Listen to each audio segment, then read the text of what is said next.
이 시간을 기도로 시작하겠습니다. 하나님 아버지, 제게 말씀하시는 주님의 음성을 듣고 오늘을 살기 원합니다. 말씀하여 주시옵소서. 예수님 이름으로 기도합니다. 오늘은 민수기 9장 6절로 14절의 말씀을 묵상하겠습니다.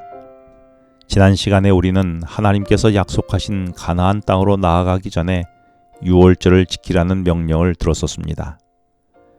그런데 이 유월절은 반드시 매년 정해진 날인 1월 14일에 지키도록 했지요. 왜냐하면 이스라엘 백성들이 모두 이날에 단체적으로 구원을 경험했기 때문입니다. 그래서 반드시 유월절을 기념하여 지키도록 했었습니다. 그런데 예상치 못한 문제가 발생하게 되었습니다. 그 문제를 7절에서 유월절을 지켜야 하는데 그만 그때에 사람의 시체로 말미암아 부정하게 되어 유월절을 지킬 수 없게 된 사람들이 있게 된 것입니다. 왜냐하면 하나님은 민수기 19장 11절에서 시체를 가까이 한 사람은 일주일 동안 부정하게 된다고 말씀하셨기 때문입니다. 그래서 이런 자들은 유월절에 참여할 수가 없었습니다. 그래서 그들은 레위기 7장 20절 21절에서 거룩한 음식을 먹을 수도 없었고 부정한 기간 동안에는 집을 떠나 진 밖에 머물러 있어야 했습니다. 생각해보면 예기치 않게 사랑하는 가족이 죽게 되어 슬픔 가운데서 어쩔 수 없이 장례를 치르게 되어 시체와 가까이 할 수밖에 없어 부정하게 되었는데도 이 일로 신앙 공동체에서 구원의 은혜를 감격 속에 기념하며 참여해야 할 유월절도 참석하지 못하게 된 것입니다. 매우 안타까운 일이 아닐 수 없습니다. 이런 경우를 위해서 하나님은 이들을 위하여 특별한 예외 조항을 만드셨습니다. 전에도 하나님은 제사를 드릴 때에 반드시 짐승의 피를 흘리는 제사를 드리도록 했지만 가난한 자나 특별한 상황에 처한 사람들을 위하여 항상 예외 조항을 두셨었습니다. 이유는 방법보다 더 중요한 것은 본질적인 것이 더 중요했기 때문입니다. 간혹 방법만을 생각하다가 본질적으로 그것이 의미하는 것을 종종 잊을 때가 있습니다. 그래서 사무엘상 15장 22절에 하나님은 순종이 제사보다 낫고 듣는 것이 수양의 기름보다 낫다는 대원칙을 제시하셨습니다. 내가 그동안 형식에 얽매여 본질을 잊은 것은 무엇입니까? 안식일을 어떤 형식으로 지켜야 하는지 방법을 강조하다가 안식일 속에서 만나기 원하는 하나님은 있지는 않았습니까? 하나님은 10절에서 시체로 부정하게 된 사람이나 먼 여행으로 1월 14일 유월절에 참여하지 못한 사람들을 위하여 11절에서 유월절 한 달 후인 2월 14일에 두 번째 유월절을 준수하도록 배려하셨습니다.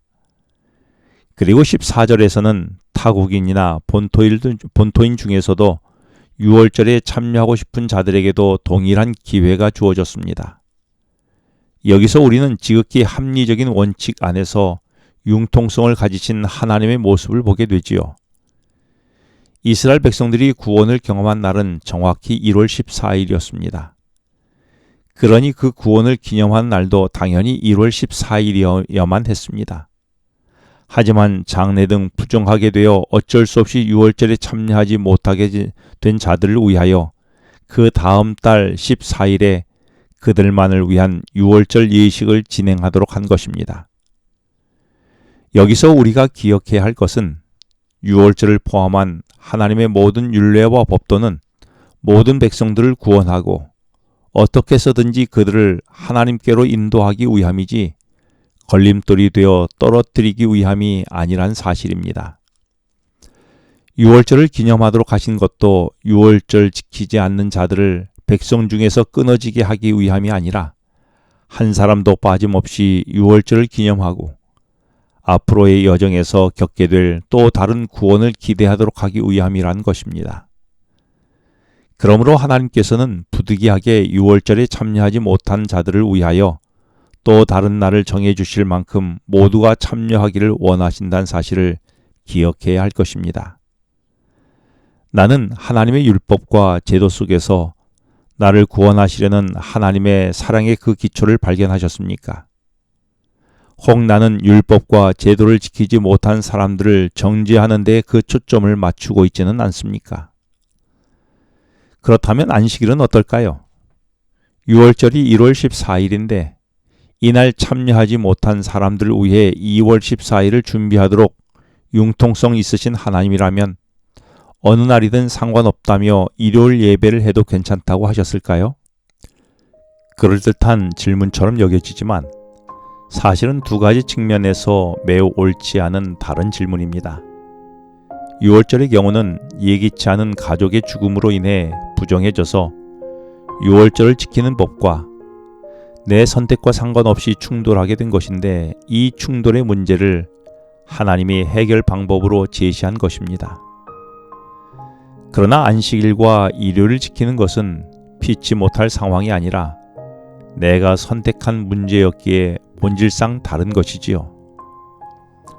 그리고 민수기 9장은 아무 날을 지켜도 된다는 것을 강조하기 위한 말씀이 아닙니다. 6월절 예식은 단 한 사람도 빠짐없이 참석하기 원하시는데 그 하나님의 뜻을 강조한 것이지요. 때로 하나님의 원칙하에 이루어진 융통성을 오해하여서 율법을 자의적으로 해석하고 변경하는 경우가 있지만 그러나 그것은 옳지 않은 태도입니다. 하나님의 융통성은 변치 않는 원칙하에 모두를 구원하시려는 하나님의 사랑의 적용인 것입니다. 나는 이런 하나님의 뜻을 정확하게 이해하고 있습니까? 기도하겠습니다. 하나님 아버지, 형식보다 하나님의 뜻에 순종하는 가운데에 하나님을 온전히 따르는 오늘이 되게 하여 주시옵소서. 예수님 이름으로 기도합니다. 지금은 개인 기도 시간입니다. 오늘 주신 말씀을 묵상하면서 주어진 기도 제목과 개인 기도 제목을 놓고 기도하시겠습니다.